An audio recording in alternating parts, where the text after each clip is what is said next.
le dossier du jour, figure-toi que, allez, je peux le dire direct, je vais le spoil, on aurait peut-être découvert, enfin une équipe aurait peut-être découvert un dinosaure, enfin un morceau de dinosaure, qui aurait péri le jour de l'impact de l'astéroïde. Et ça, c'est assez ouf comme J'ai hâte que news. tu nous dises comment ils pensent que ce serait arrivé le jour de l'impact. Alors, c'est assez génial et assez récent en même temps. Et bien entendu, vu que c'est récent, c'est un petit peu discuté. Mais en fait, bon, bah, on va recontextualiser vite fait. Les dinosaures, on le sait, il y a 66 millions d'années, ils ont pris une météore sur la gueule, hein, tout simplement. Tu peux basculer. Tu veux que je bascule, pardon? Ouais, tu peux basculer, ouais, sur Discord, le non, wiki. c'est ça? Ouais.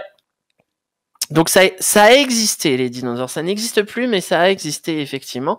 Et on le sait maintenant à peu près daté à plus ou moins 10 000 ans. Une météorite gigantesque a frappé la Terre. Le Yucatan. Dans le Yucatan, effectivement. Il y a 66 millions 38 000 ans, à plus ou moins 10 000 ans. C'est pas mal quand même. Plus ou moins, ouais, ça va, ouais, quand même. Comme estimation, et ça a été un cataclysme gigantesque puisque on a en gros on estime qu'elle faisait 17 km de taille, hein. Ouais, pas mal. Donc, sacrés Armageddon. Un sacré Armageddon. Et du coup, ça a créé un cataclysme à l'échelle planétaire qui serait en partie responsable, puisque les dinosaures ne sont pas tous morts lors de l'impact, mais ça a entraîné effectivement, ou ça a accéléré leur disparition, et donc bien entendu la transition entre ceux qui ont survécu, c'est les dinosaures aviaires qui ont donné donc les oiseaux, et les petits mammifères qui ont donné nous. Voilà. Donc c'est un événement cataclysmique dont on n'a pas forcément, les preuves qu'on a, c'est-à-dire que le cratère est localisé, hein, il est dans le Yucatan, donc c'est au Mexique. J'avais eu 19 sur 20 grâce à ce sujet au bac. Sur la crise KT. Sur la crise KT. Alors, figure-toi que nous ne disons plus la crise KT. Ah, mais de mon époque, de mon temps, moi. Eh oui, mais maintenant, en fait, c'est la crise KPG. Crétacé-Paléogène. Voilà. D'accord, ok. C'est comme ça, quoi. Comme ça. Donc, oui, ce cratère, il a été découvert par de la prospection pétrolière, hein, bien entendu. Et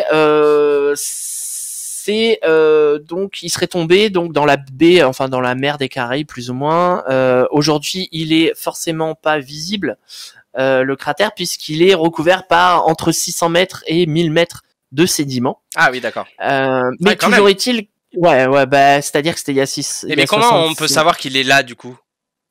Ce que je te dis en fait par regarde, il y a des anomalies gravitationnelles là, tu vois et en gros c'est la partie blanche là, c'est ce qui en fait en dessous de la partie blanche c'est la Terre et au-dessus c'est la mer en fait. Oui, d'accord. Okay. Et en gros c'est avec de l'analyse qu'on a découvert ce cratère là. C'est ce que j'allais dire, Mamanzar. Ça parle de trou, Razzo, du coup.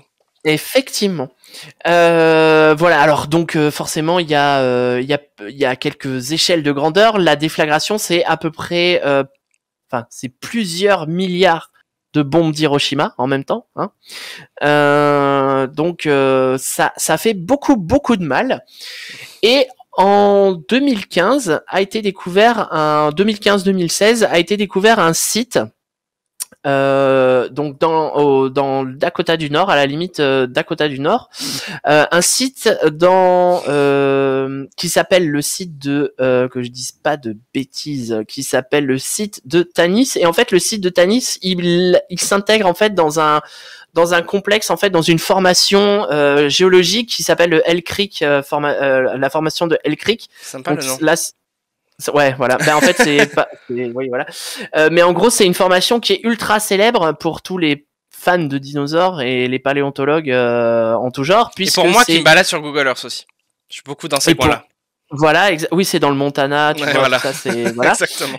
Et le Yellowstone et tout. Et en fait, C'est une formation où on a retrouvé énormément de fossiles de dinosaures, entre autres, notamment le T-Rex, enfin pas mal de fossiles de T-Rex, de Triceratops, etc., etc. Et il y a un site, donc le site de Tanis, qui a été découvert, et on pense, en fait, il est caractéristique puisque il traduit des dépôts issus d'un tsunami, en fait, plus ou moins. Donc gros empilage de merde dans un endroit dû à un tsunami. Faut savoir qu'il se trouve à 3000 et quelques kilomètres du point d'impact. 3150. Non, c'est ça. 3150, ouais, je pense que c'est ça qui était marqué, ouais, effectivement, du point d'impact. Et bon, alors, il y a beaucoup d'analyses qui ont été faites, puisque du coup, tout le monde a commencé à dire, est-ce que c'est bien contemporain du cataclysme? Alors oui, il y a pas mal de traces qui font que c'est contemporain du cataclysme, notamment, je vais pas vous refaire le cours de géologie, mais il y a pas mal d'indicateurs qui font que on arrive à comprendre et à dater le moment d'impact, notamment une concentration d'iridium. Alors l'iridium, c'est un métal qui est très rare sur Terre, mais qui est plutôt en concentration élevée dans les météorites. Il n'y a pas aussi les sphérules de verre et tout ça? Alors attends, je vais faire la liste. Non, c'est bien, j'ai des restes. Voilà, des restes, c'est bien. Donc déjà il y a l'iridium, et ensuite effectivement tu en as parlé, il y a les sphérules de verre. Alors les sphérules, en fait, c'est des tout petits trucs qui sont des retombées entre guillemets, puisque au moment du point d'impact, il va y avoir ça fait des boucliers avec une étoile au milieu, ça. J'ai loupé le truc. L'iridium peut-être. Donc du coup, ouais. Oui, parce qu'il est en iridium le. Voilà. C'est du vibranium, non? Je sais pas. Le bouclier de Captain America. Oui, si, c'est ça, ouais. C'est du vibranium. Donc du coup, en fait, les microsphérules, là, c'est vraiment typiquement quelque chose qui se crée au moment où il y a un impact très fort au niveau de la croûte terrestre, et on en a retrouvé dans des branchies au niveau des branchies de fossiles de poissons, puisque ça, ce sont des poissons qui sont complètement entremêlés toujours pareil sur le même site. Et du coup, les sphérules seraient un marqueur, voilà, pardon, de l'immédiateté, en fait, de l'impact de la mort de ces bestioles, en fait. Donc tout ça pour dire que on a découvert un bras, une patte d'un dinosaure, en fait. Une patte d'un dinosaure qui correspond donc à la famille des Thesaulosaurus, qui sont des espèces de dinosaures à taille humaine. C'était des herbivores, quoi. A priori, le bras aurait été arraché, en gros séparé du reste du corps suite à un gros cataclysme. Oh, le pauvre. Donc, le pauvre. Effectivement, si vous vous souvenez de l'image du film Dinosaure de Disney, voilà. Je me souviens pas, ça. Dans le film Dinosaure, je me souviens du film Dinosaure, mais je me souviens pas des. Il y a l'impact, en fait. Ça se passe au moment de l'impact, en fait. Donc voilà. Donc alors maintenant il y a plusieurs interrogations, parce que on a trouvé énormément de choses dans ce site. Donc des traces de tsunami, on a trouvé des poissons avec des sphérules, on a trouvé une tortue embrochée dans un pieu en bois, on a trouvé énormément de fossiles de plantes, d'arbres, etc., etc. Donc ce qui est sûr, c'est que ce site il est lié à un tsunami.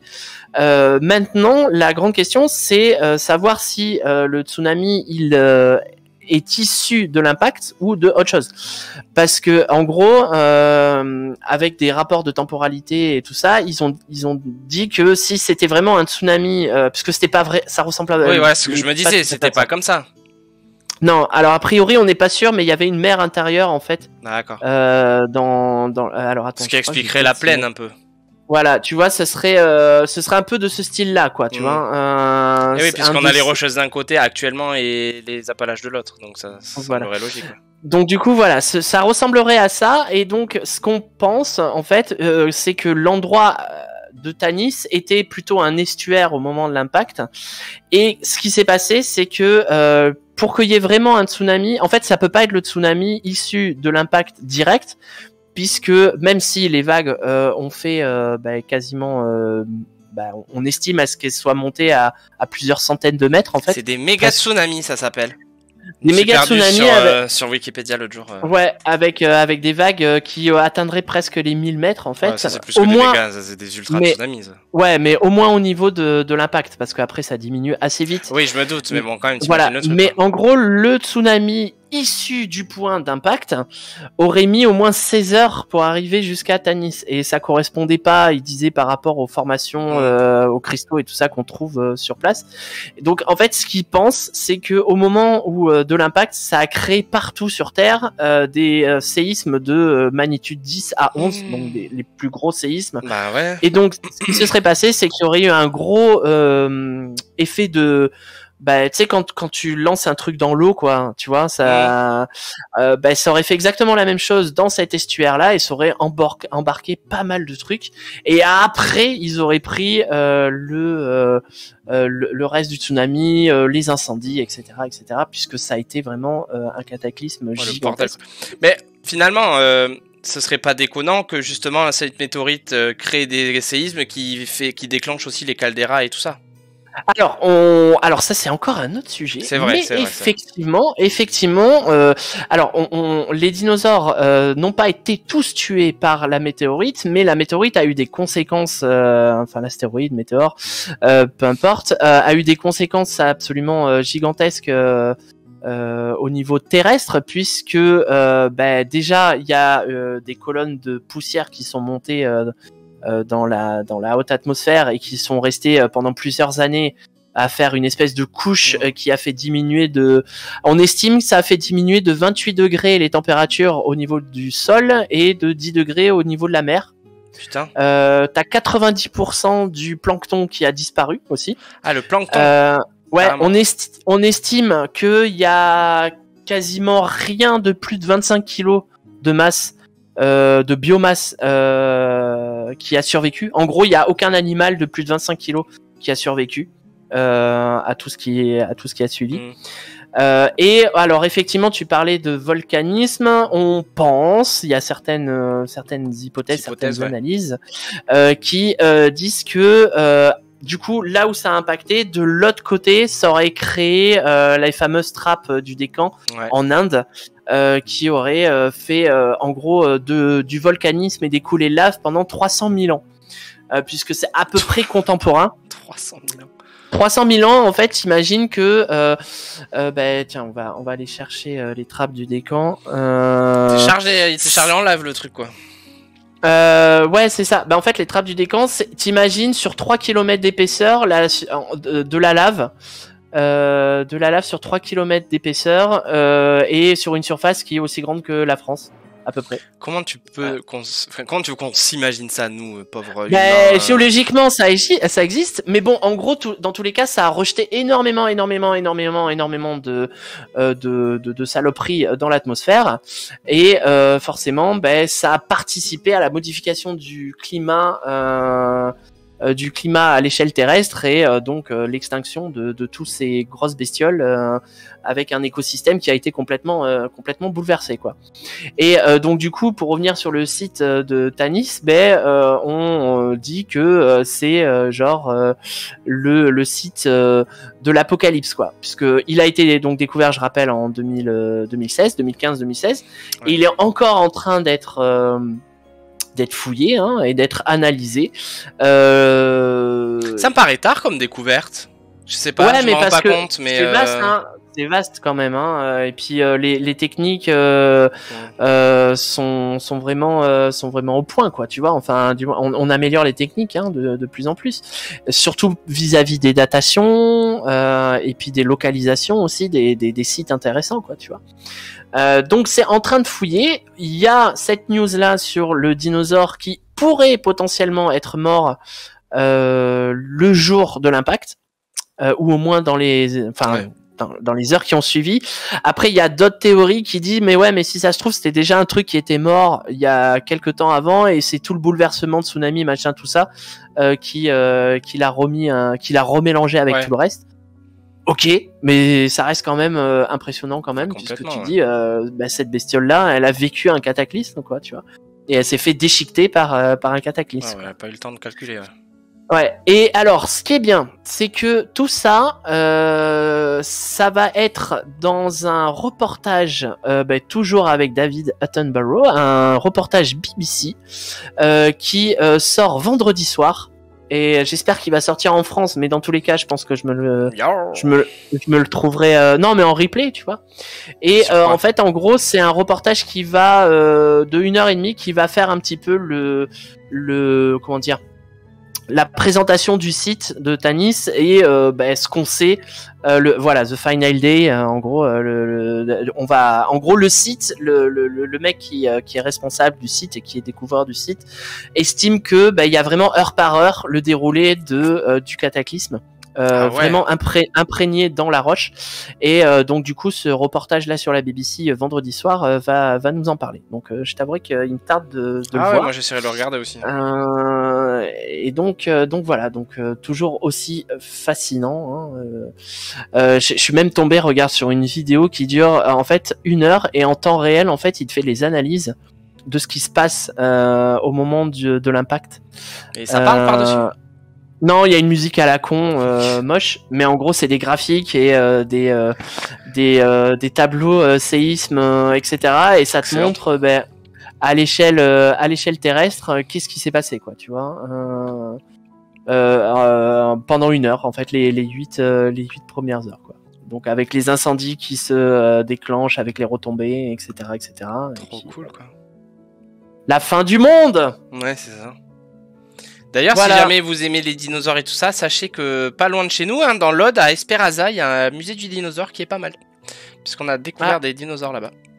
Enfin, des ossements. Des fossiles. Des fossiles, pardon. Mais j'avoue que si j'avais été moins feignant au lycée, j'aurais bien aimé faire un boulot dans la science quand même.